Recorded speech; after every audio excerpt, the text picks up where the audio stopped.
NBA on TNT analyst, 5-time NBA All-Star, and one of my favorite people and guests. Good to see you again, Chris Webber, here in the flesh. Oh, it's good to see you, Rich. Now, you were saying you're here in L.A. because you're heading up the coast to go. You're doing a preseason game on Turner, right? Is Marv doing the preseason game? Yeah, Marv, that's why I said, Marv, I thought you had more pull than this, you know.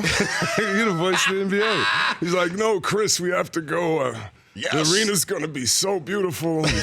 So, but I'm really looking forward to it. And, you know, the main thing I want to see is how it translates with fans. One thing I think that you know, you go to a lot of arenas, but maybe the average fan doesn't get because they give the athletes so much is that when you change new arenas, a lot of times the feeling in the arena changes. I remember when the Palace was first built, and everybody in Detroit, it was like all these car company guys, people not from Detroit, suits, and it was like a tea party at the game, and it was terrible. It was terrible, and you would hear the Pistons talk about it, players talk about it, and you had to bring that kind of hard hat Detroit City feel back. And I wonder, not so much for the Raiders when they go to Vegas. I think that'll stay consistent. But Oakland's a beautiful place and a unique city. Yes. And part of Golden State winning was the heart. You know, when Steven Jackson and Matt Barnes, all of them had that We Believe team, I wasn't surprised because they,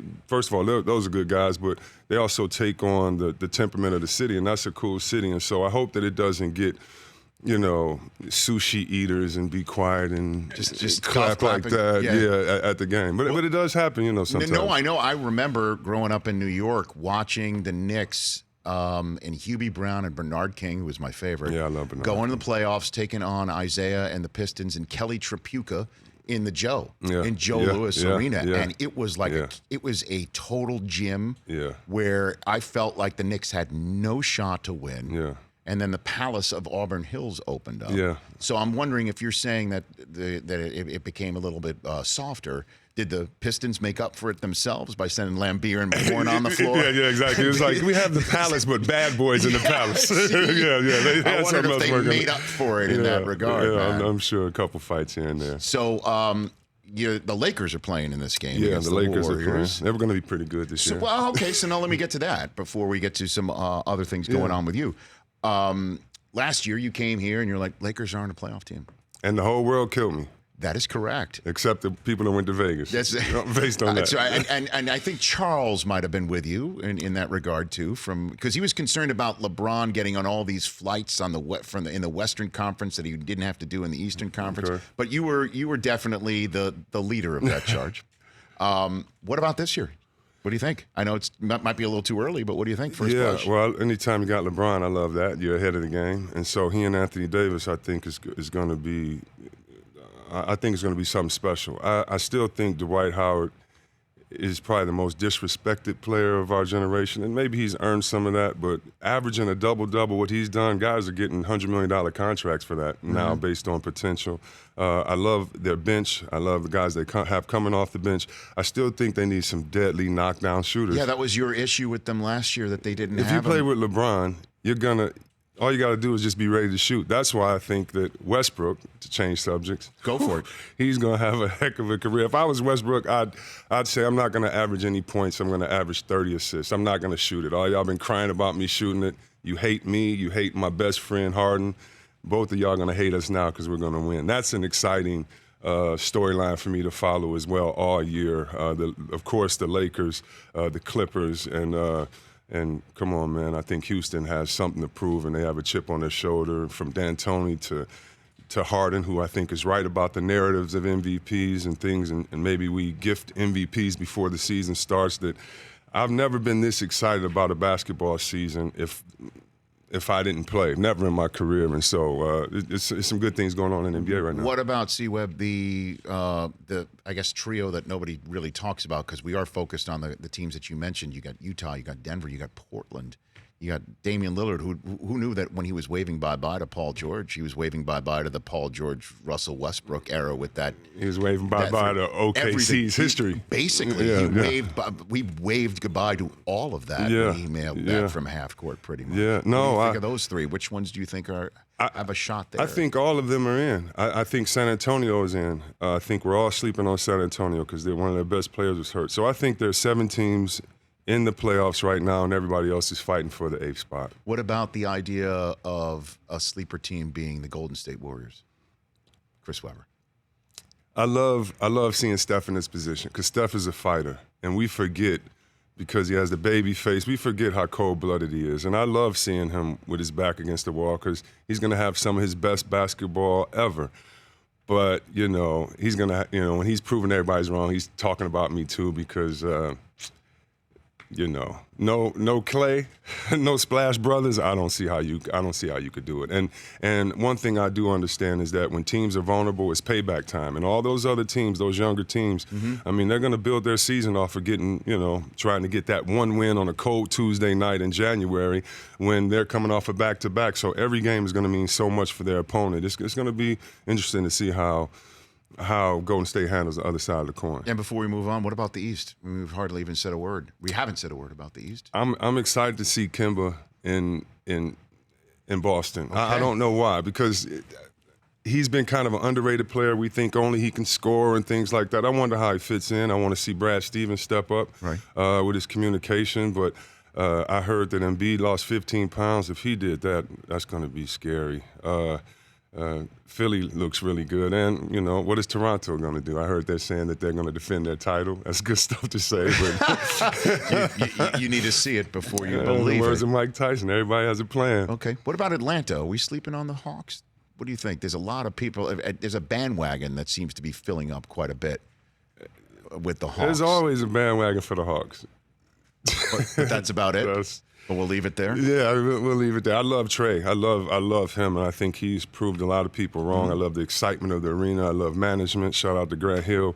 But I think they need a few more players before you can really get excited about them. Chris Webber here on The Rich Eisen Show. Let's get to this now. I heard you have an announcement to make. Is that a true story? Yeah. Well, part of the reason I'm here, Rich, is we're finishing up, the PR run of the book and putting some things together. And so your autobiography? I've been working on Autobiography. I think I've talked or mentioned it a few times, but for the last 8.5 years. And so for me to finally say that it's done and you can pre-order it and it'll be here for Christmas, it's something pretty cool, and I'm proud to say that I finished. I wrote every word. Over the past few years, I've been offered some generous deals by publications, by publishing companies, that type of thing, to tell my story. And it was a situation where finally ready, we've had enough time. I've had children, I've been able to retire, I've been able to sit back and just look back. And the name of the book is By God's Grace. And I'm just looking back really thankful that through everything that I've been through, he sustained me, he sustained my family, he's put wonderful people around me. I was blessed with children. And so it just really is looking back and saying, wow, it's been a wonderful ride. It's been a tough ride at times. But at the end of the day, God has been there for me, and hopefully it inspires others. And for me, really was therapeutic, and now something fun to give to the people, something for my kids, and to continue having fun in the sports world. So people can pre-order it right now? And people can pre-order it right now, Amazon. It's on anywhere you can buy a book. And is there a date by... December 18th, it will be in stores right before Christmas.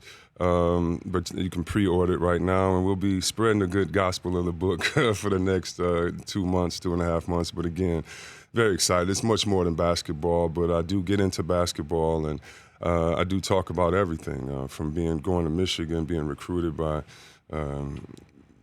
Bill Frieder at my very first high school game. I talk about Ed Martin and Jalen. I talk about growing up with parents.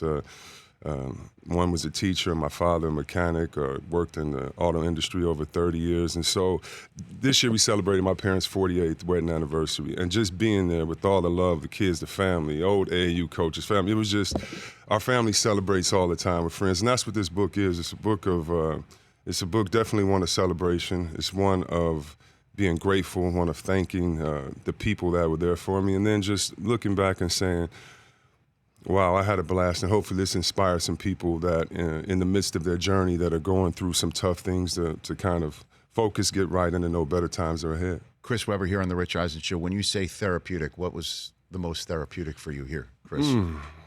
That's a good question. One of the things that I learned while writing this book was there's a verse in the Bible that talks about forgiving 7 times, 7 times, 7. So I always used to think that the forgiveness meant Rich is always going to be late. So if I have 1,000 parties, forgive him for coming over late, or forgive him. And it's not that. It's or what I learned is it's something different. And going through this book, you know, a lot of the book concentrates on when I was 12, 13 years old. When you're first meeting people, when you're being recruited or groomed by certain people. And so when you go through certain things and you've forgiven them at that time, let's say 30 years ago, well, in remembering what happened, going over what happened, and then you look at it from a more mature standpoint and say, wait a minute, you really knew that I was 12 years old, the things that you were saying were manipulative, you really put your claws in with words like family, loyalty, those type of things. These people who were trying to recruit you to school, trying to keep a job, trying to get you to say hi to another recruit that would get them the recruit. You know, it's just so many things that you really didn't know what the situation was. You just knew that everything wasn't sincere. And so I had to forgive them again. So even if you forgive them when you get drafted, everything's great, I forgive you. Well, now that I'm 45, I have to say, wow, that was really screwed up. You did that again, and, you know, I forgive you again. And in the same tone, ask for forgiveness. And in the same tone, ask God for forgiveness, because at times you didn't celebrate or enjoy things as you should have because you were so focused on what was going on at the time. And so for me, it was just really, it just really allowed me to look back at my career, to be thankful, but also to take a deep breath and to really appreciate all the things that I've accomplished. When you're in sports, you know, the rule is if you win on Wednesday, you can have fun Wednesday night, but Thursday morning, even if the game is until Saturday, put that out your head. So you're never in a place of just constant being grateful. And that's especially since I retired, the mind frame that I've been in, and hopefully this book allows me to show people how grateful I am, but also inspire them through their tough times. Well, the Ed Martin, you mentioned him. He's the individual with whom your entanglements caused you to break with Michigan and vice versa. Yes. How deep do you get into details here? I mean, again, I take full responsibility for this book, so I write everything. You know, one of the tough things, Rich, was that, say if I went on a show and someone wanted to talk about Ed, right?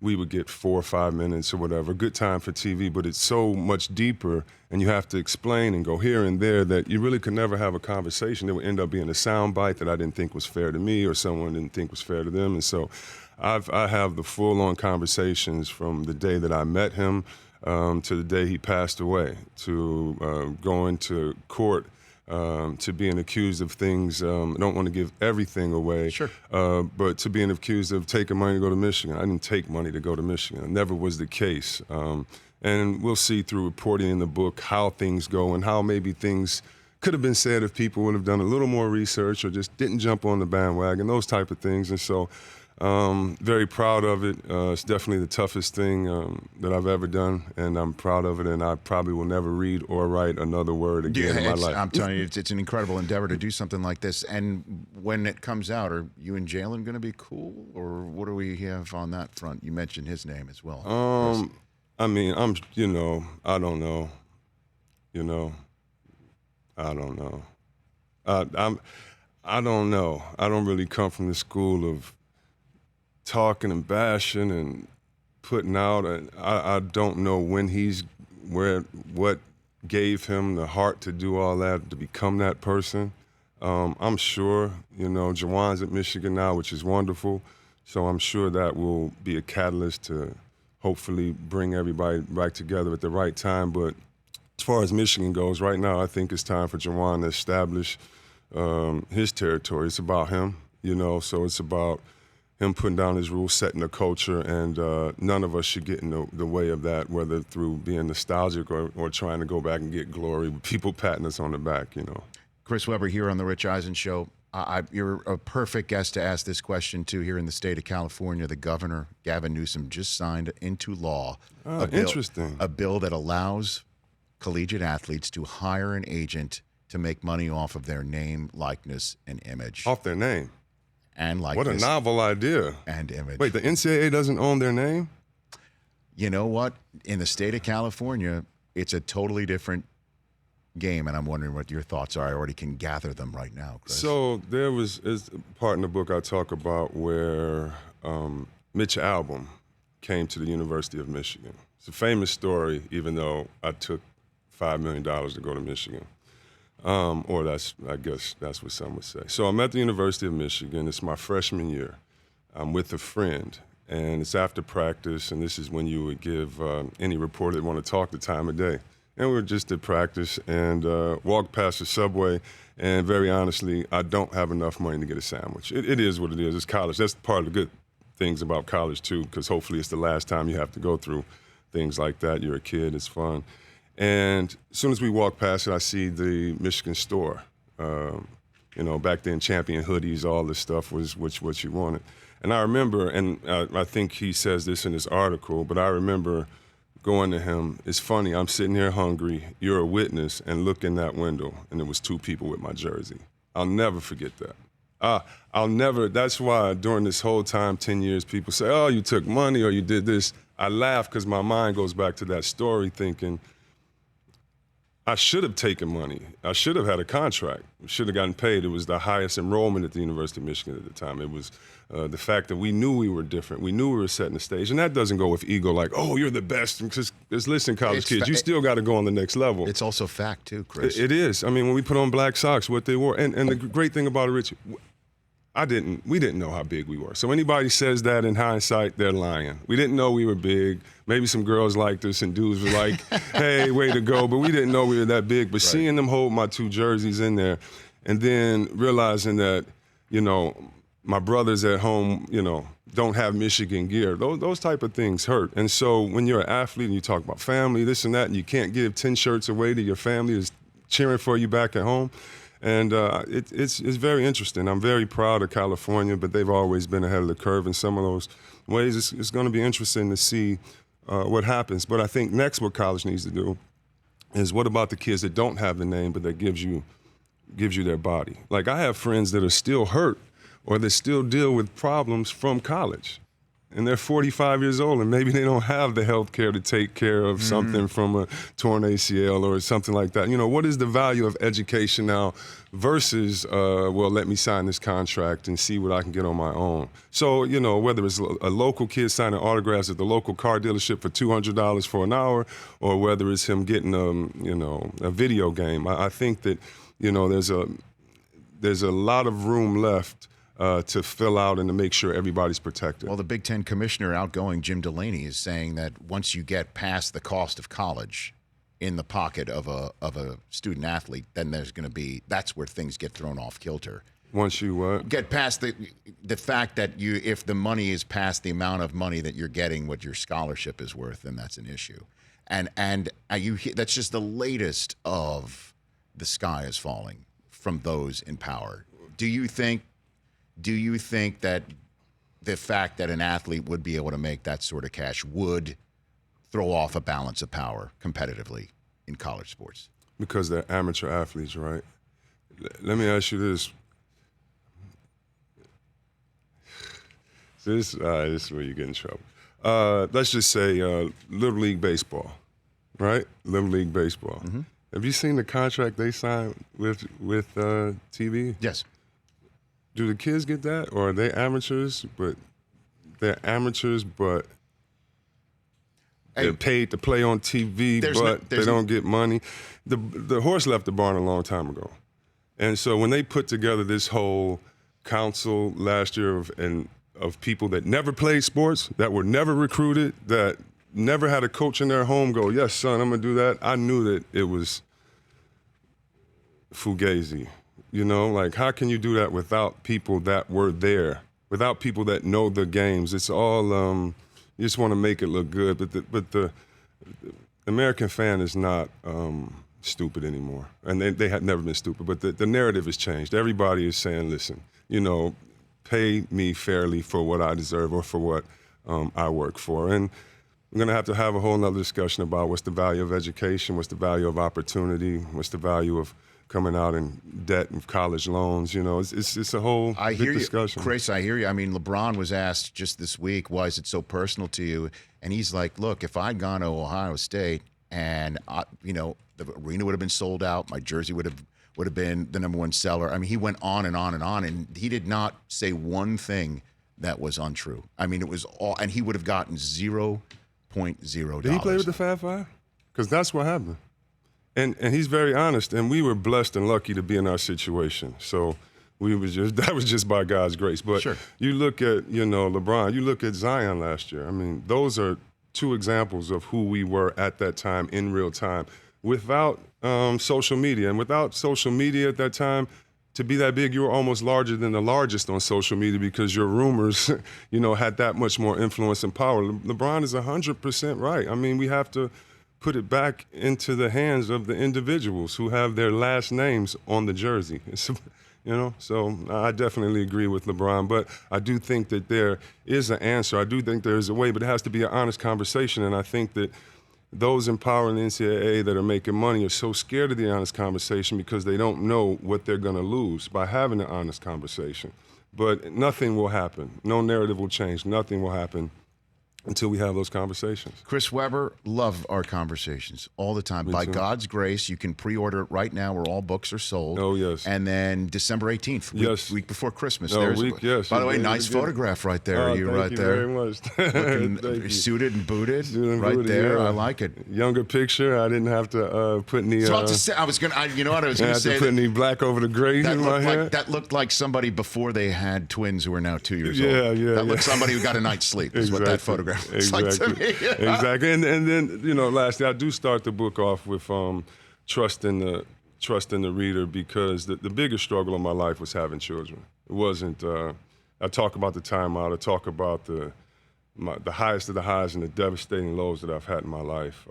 Before I was 15, 4 of my friends were murdered that could play basketball. Why weren't they here now? It was a lot of survivor's remorse and thinking of those things, but really, when it got to God's grace, I was in the hospital room and I saw my babies and I was told there they go. I was told, they got gray hair from under the chin. That's okay, but what a beautiful picture that is. My wife and I was told for 8 years that we never have them. And so for people out there that are told, things can't happen, for those out there that have expectations, for those that hit, dry spots in their life, God is good.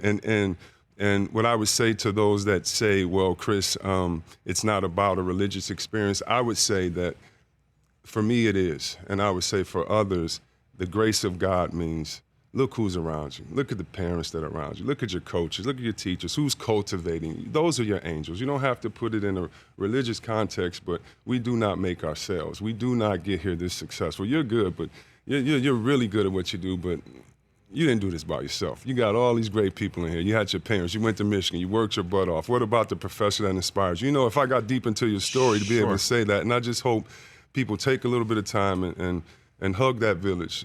Thank those people around them to help them get to this point. Blessed for being able to call you a friend too, sir. Thank you. My wife loves, as you know. Well, I like your wife more than you. I know that. Yeah. I know, Chris. I understand. I get thrown under the c-webb bus every single time your name gets mentioned. Good to see you, Chris. Good to see you too. Thanks for having me on. Chris Webber on Twitter, Instagram as well, and go get By God's Grace, a book that I can't wait to read myself, sir. Thank you. That's Chris Webber right here. For more of the Rich Eisen Show, tune to Audience Channel 239 on DirecTV for free on BR Live or download the Rich Eisen Show app.